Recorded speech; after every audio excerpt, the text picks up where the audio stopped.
Okay, this is lecture 11.2, and the backstory of liberty. And this is about the Magna Carta and Stephan Langton. Now, I am going to read about Stephan Langton first, because this is a story that our elementary kids learn. And reading this book, In God We Trust, Stories of Faith in American History, I highly recommend this book.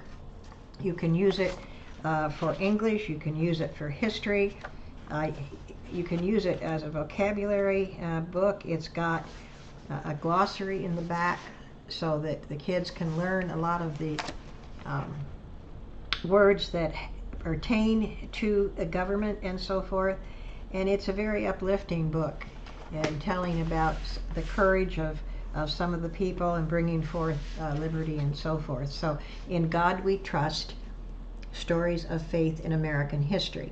It is written by Timothy Crater and Renelda Hunsaker, illustrated by Drew Rose, and a foreword by Senator John Ashcroft. It has not yet gone out of print, to my knowledge. You can usually find several used copies, and I just highly recommend it. I highly recommend it. You can do a whole U.S. history semester out of this book, or maybe even over a year. It is important that children learn the heroes of our past, and this is a very excellent source. Okay, so Chapter 2, Stephan Langton, Defender of Justice, 1155 to 1228. And remember what I say. Please listen first, and then go back a second time and write your questions and your answers for your composition quiz book. That's the way to do it. Now, what are you going to do when you get to college? Hopefully you have learned to listen and listen well, and your ears prick when you hear something that you need to know. I encourage you to go to a college that's Christian-based, and where you're going to get the kind of history and education that you need as a follower of Christ. So, because you will get more from that education than from a state school. Okay. Stephan Langton, Langton, Stephan Langton, Stephen Langton, Defender of Justice, 1155 to 1228. I will never allow Langton to serve as Archbishop of Canterbury, King John swore to his advisors. Now, who's this King John? Okay, this is the King John that was the brother of Richard the Lionheart. And if you know the stories of Robin Hood at all, you know that Richard the Lionheart was off on a crusade. He was going to help free Jerusalem from the Muslims at the time. And so he was off doing that and left John to be ruler of the King of England. So here's King John. I will never allow Langton to serve as Archbishop of Canterbury. But Your Majesty, surely you won't defy the Pope, one of the counselors protested. His authority is supreme. I don't care if Langton is a friend of the Pope. He's not my choice as head of England's church. I dare anyone to go against my will. When Stephan Langton heard the king's verdict, he was not surprised. He and all of England knew that King John was selfish, mean, and bad-tempered. That's why Robin Hood. Langton was determined not to become like him, so he quietly waited to see what the Pope would do. Soon Pope Innocent took action. Until King John accepts Langton as Archbishop, I forbid England's churches to marry, baptize, or bury anyone. Can you imagine if they could bury anyone? The stench, the smell, oh my gosh. In response, King John stole much of the church's property in England. Then the Pope expelled King John from the Christian church and from his throne. He encouraged King John's enemies to attack him. John didn't want to lose his kingdom, so finally he agreed to the Pope's terms. Stephan Langton took charge of England's churches and acted as a counselor to the king. In his new position of authority, he had an opportunity to help others who were suffering injustice. One day, a group of wealthy men who owned large feudal estates came to see Archbishop Langton. These were the barons in England. King John sees the prosperity of our farms and manors, and he wants it for himself, their spokesman said. Is there some way we can stop him from unfairly taxing us and our tenants? You remember the sheriffs were always out getting the taxes and arresting people and so forth. If you've ever watched any episodes of Robin Hood or a movie about Robin Hood and so forth. Wisely, Langton didn't take sides with the barons or the king. There's only one way to solve England's problems, he told them. It must become a nation of law and not of men. You ever heard the phrase that no man is above the law? That's a nation of law. We need a list of rules that will protect everyone's rights, said Langton. The barons agreed. But we will need your help, they told Langton. For many days the men talked, argued, and wrote down their ideas. At last they reached an agreement on what rights were most important. The first thing on their list was freedom of the church from government control. How would you like the government to control your church? Not a good idea. In addition, they wanted a guarantee of their property rights, fair trials, no taxation without legal approval, and free trade, because John would just tax on a whim, and that was not a good thing. Thanks to you, we have said it well, one of the barons told Archbishop Langton.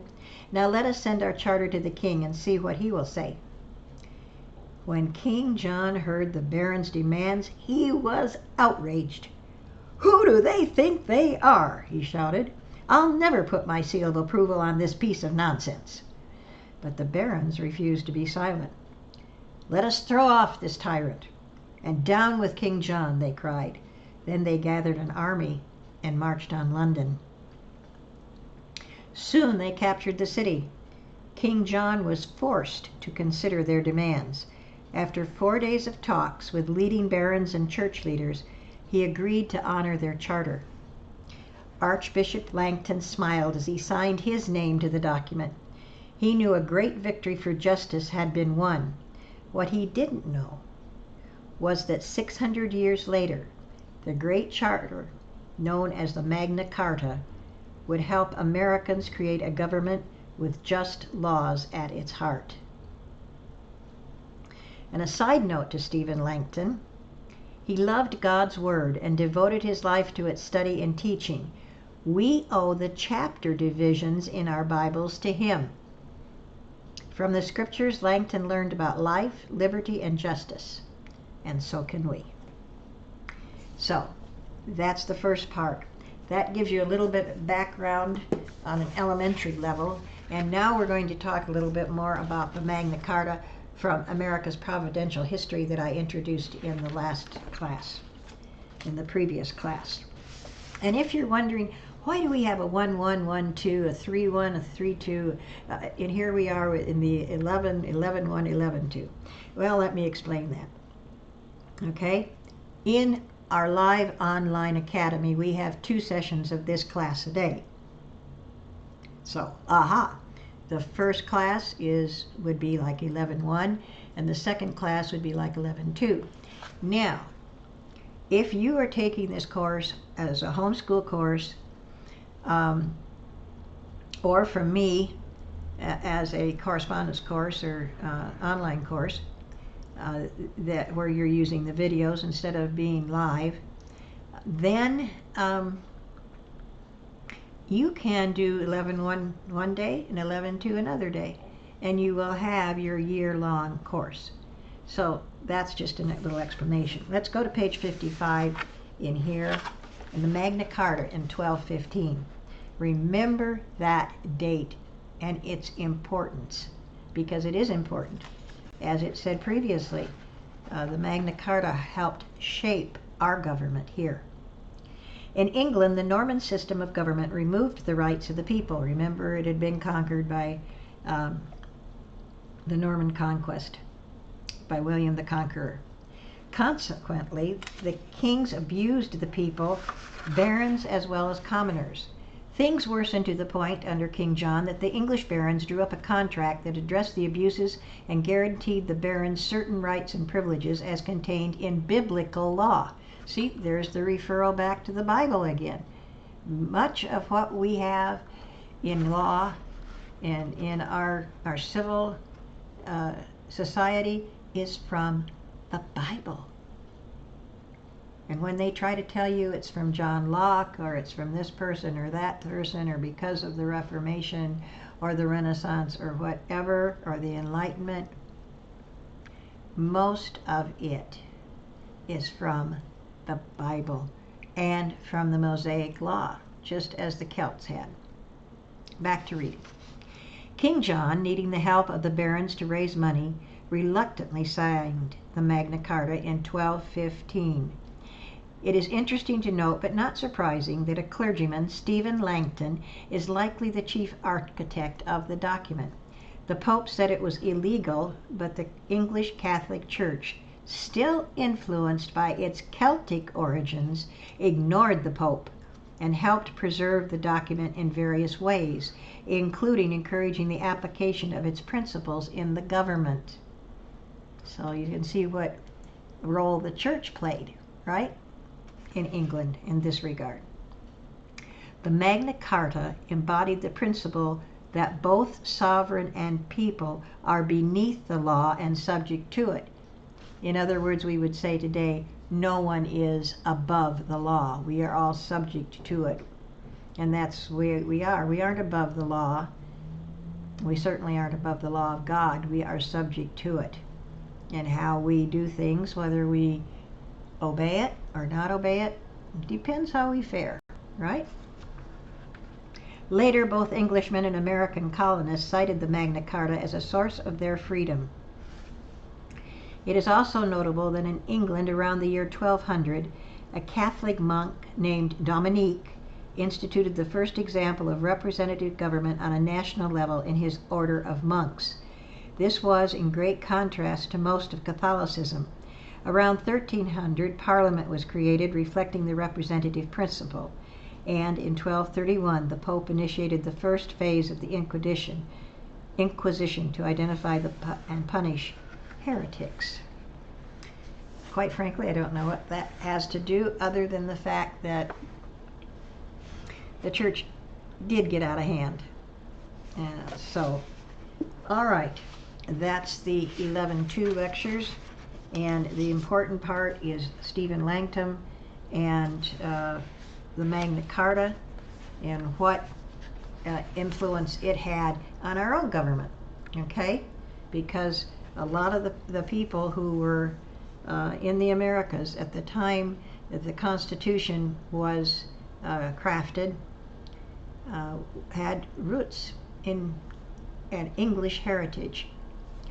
And it's one of the reasons why the Revolution, because they said as Englishmen, we should have a say. We should have a say in our government. No representation, no taxation without representation, for example. I think if King George III had been a little wiser, things might have turned out differently, but that wasn't the Lord's plan. So the Lord's plan was for an independent nation here under his laws. Okay, you'll see me in the next video.